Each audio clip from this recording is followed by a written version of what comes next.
시댁 식구들이 처음부터 나한테 함부로 대한 건 아니었습니다. 단지 남편이 힘들었을 때 매번 시댁의 도움만 받게 되다 보니까 어느 순간부터인가 친정 흉을 보기 시작한 거였죠. 기분이야 나빴지만 현실이 이렇다 보니 나는 아무 말을 할 수가 없었습니다. 그저 가난한 친정 때문에 어쩔 수 없는 내 운명이라고 받아들여야만 했었죠.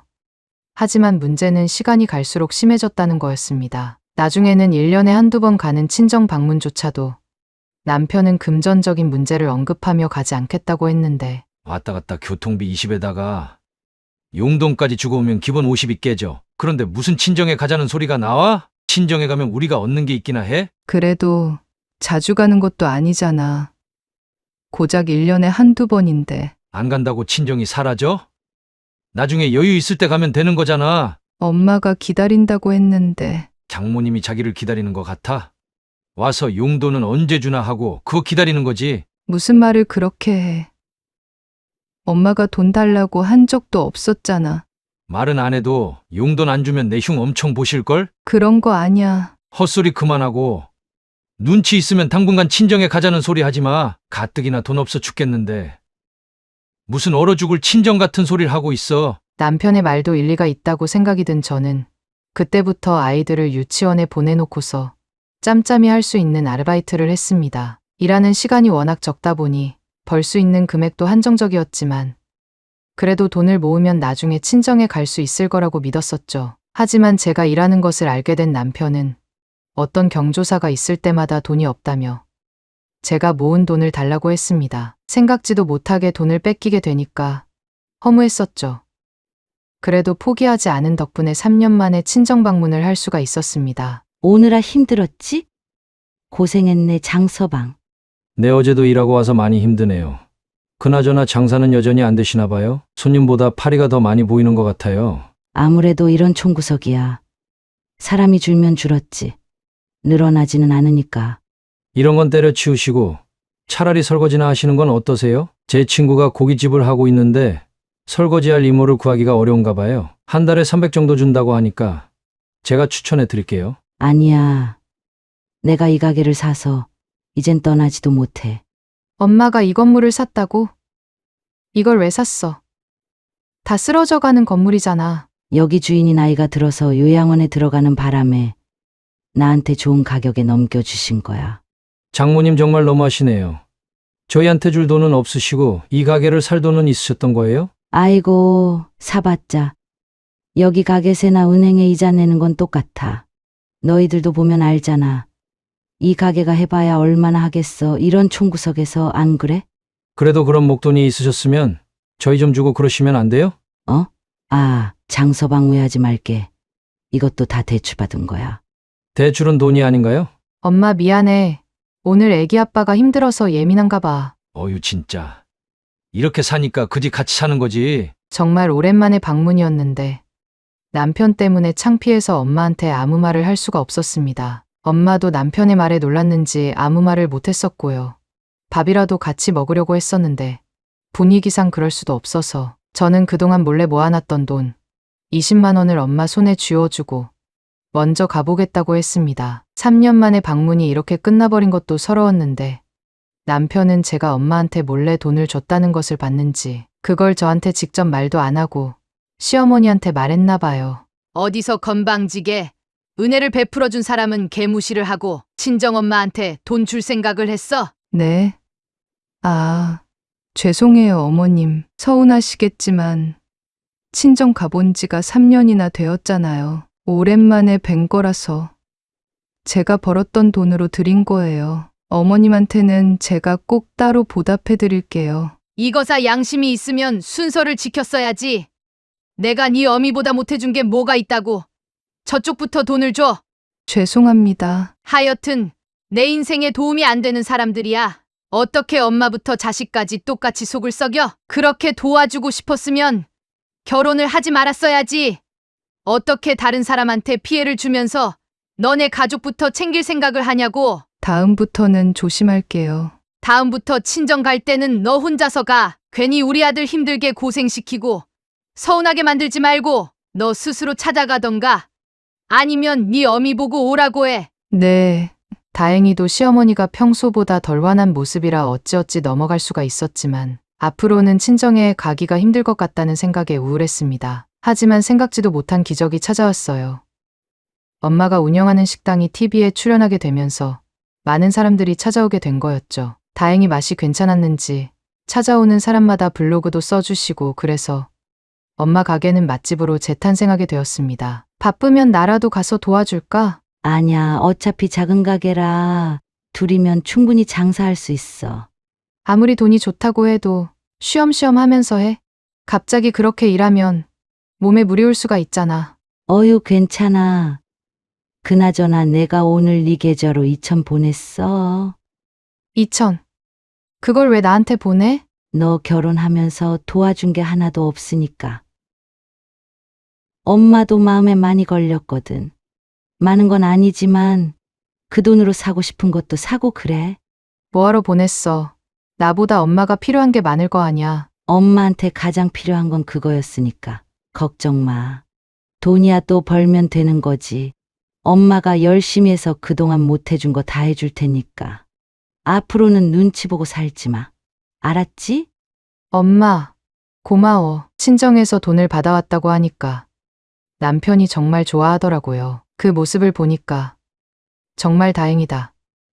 앞으로는 이전처럼 지낼 수 있겠구나 생각을 했었는데 웬걸 제가 가자고 한 적도 없었는데 남편이 먼저 친정에 가자고 하는 거였습니다. 저야 반대할 이유도 없었고 이런 기분이라면 오랜만에 친정 가서 마음 편안하게 있다 올 수 있겠구나 싶었는데 아니었어요. 이야, 장모님 드디어 성공하셨네요. 계속 한우물만 파시더니 이런 날도 찾아오네요. 고마워, 장서방.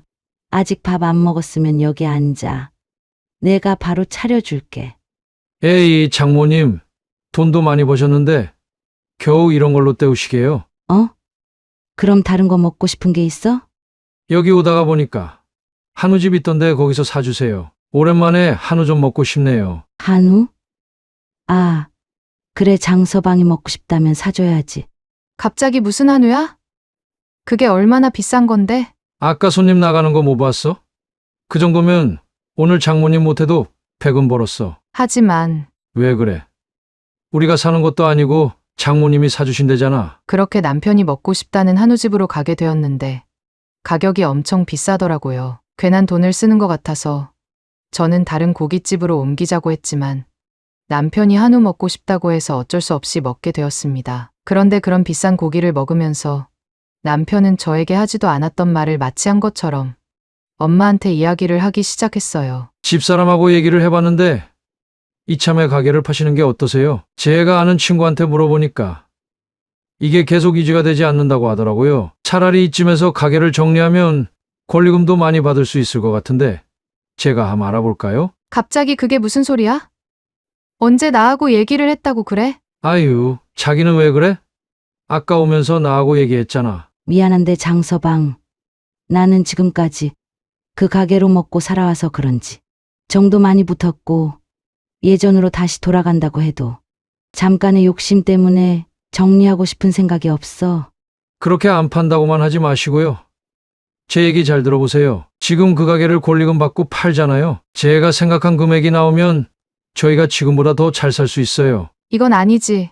갑자기 가게를 팔라니? 자기는 좀 조용히 해봐. 지금 나보고 가게 팔아서 자네한테 돈을 줘라 이 말인 거지?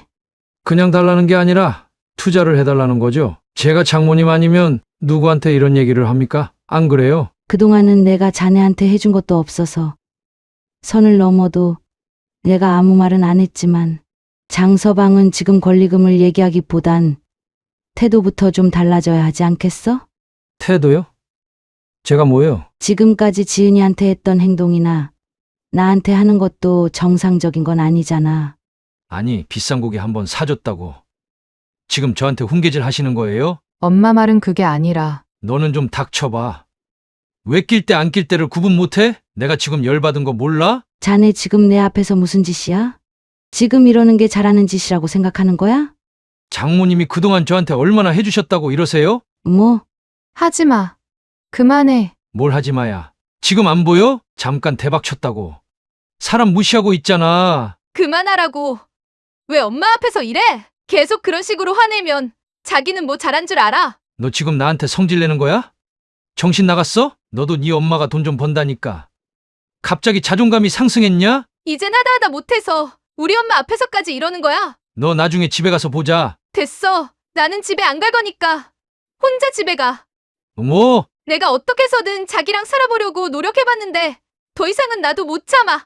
어이구, 아주 그냥 지 엄마가 돈 좀 벌었다고 까부는 것 봐라. 까부는 거 보기 싫으면 가라고. 남편한테 화가 났지만 제일 속상한 건 엄마 앞에서 이런 모습을 보여준 게 속상했어요. 엄마도 그동안 눈치는 채고 있었지만 제가 이런 대접까지 받았을 줄은 상상도 못했는지 남편이 가고 나서 한참을 껴안고 우셨습니다. 전 그렇게 친정에서 머물며 엄마 일을 도와줬어요. 다행히도 엄마 가게는 꾸준히 장사가 잘 되었고 그중 자주 오는 손님이 변호사라는 말에 제 사연을 이야기했더니 충분히 이혼 사유가 될 수 있다며 원한다면 자신이 아는 변호사를 소개해주겠다고 했습니다. 그래서 전 이혼을 선택했어요. 지금이라면 아이를 데리고 올 수 있는 경제력도 있다는 생각 때문이었죠. 하지만 남편은 제가 이혼을 하자고 하니까 싫다고 했어요. 말했잖아.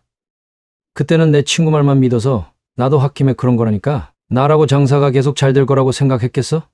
자기도 아니었잖아. 그러니까 이건 전부 다 오해에서 시작된 거다 이거지. 그래서 그 오해 때문에 우리 엄마 앞에서 그랬다는 게 말이나 돼? 그거야 내가 사과하면 되지. 장모님은 자기가 설득하면 되잖아. 내가 그 사과를 받아줄 것 같아? 웃기지 마. 나는 지금까지 참고 또 참았어. 그러면 나는 이혼 못하지. 이혼하면 너만 좋은데. 그래, 어차피 나도 변호사 선임해서 이혼할 생각이었으니까 한번 진흙탕 싸움까지 가보자고. 참고로 얘기하는데 그동안 너가 폭언한 거나 시댁 식구들이 나한테 했던 말들 전부 다 가지고 있으니까 너도 변호사 상담할 때 미리 얘기하는 게 도움될 거야. 그걸 녹음을 해놨어? 이렇게 쓸 줄은 정말 몰랐는데 너네들이 증거를 너무 많이 만들어줘서 아주 고마워. 증거가 있다고 했으니까 더 이상은 저를 잡지 않을 거라고 생각했는데 아니었어요. 남편이 시어머니하고 상의를 했는지 말도 없이 둘이서 친정가게를 찾아온 거였습니다. 계속 말도 안 되는 이야기만 하시더니 손님들을 본 시어머니가 각오라도 한 듯 갑자기 무릎을 꿇으시더라고요. 그러면서 그동안 저한테 했던 행동들이 후회된다면서 다시 한번 기회를 달라고 하셨는데 저는 싫다고 했습니다. 내가 사돈 어른한테도 사과할게. 너는 뭐하니? 나만 무릎 꿇는 게 말이나 돼. 너도 얼른 꿇어. 사람들이 다 쳐다보잖아. 지금 사람들이 중요해. 지금은 이게 더 중요한 문제야. 아이씨. 계속 이런 식이면 경찰 부를 거예요. 아가, 우리가 잘못한 것은 맞는데 너도 이러는 거 아니다? 집에서 돈 좀 번다고 사람이 이렇게 바뀌는 게 말이나 되니? 적응할 시간도 주고 그래야 어울리는 거지. 안 그러니? 그럼 어머님은 저한테 적응할 시간은 주셨고요. 그래서 내가 이렇게 사과하고 있잖니. 저도 사과할 테니까 그만 좀 이혼해 주시겠어요? 아, 엄마도 그만해. 나도 쟤랑 살기 싫다니까. 너는 정신이 없는 거야? 저게 전부 다 얼마인데 무슨 생각 없이 그런 말을 해? 빨리 가세요. 바쁘니까. 정말 마지막이에요. 경찰 부릅니다. 알았어. 갈 테니까 한 번 더 생각해봐. 애들을 생각해서라도 너가 이러면 안 되는 거야. 애들을 생각해서라도 빨리 이혼하고 싶으니까 가라고요. 저는 그렇게 이혼을 하게 되었습니다. 지금은 그 어느 때보다 바쁘게 지내고 있는 중이에요. 가게가 계속 잘 되는 바람에 쉬는 날이 아니면 쉴 틈이 없거든요. 몸은 고되고 힘들지만 그래도 마음은 이전보다 편안해서 너무 행복한 것 같습니다. 한편 시어머니는 마음고생이 심하실 것 같더라고요. 애 아빠가 저하고 이혼 후에 이 여자 저 여자 만나다가 꽃뱀을 만나게 된 거였죠. 얼마나 지독했는지 한 번씩 아이를 보러 오던 애 아빠는 바쁘다는 핑계로 안 올 때가 많았는데 독하긴 독한 것 같아요. 뭐 이제는 제 일이 아니니까 신경 쓸 필요는 없지만 저 같은 곰보다 여우에 맞는 시어머니한테는 딱 어울리는 며느리일 것 같네요.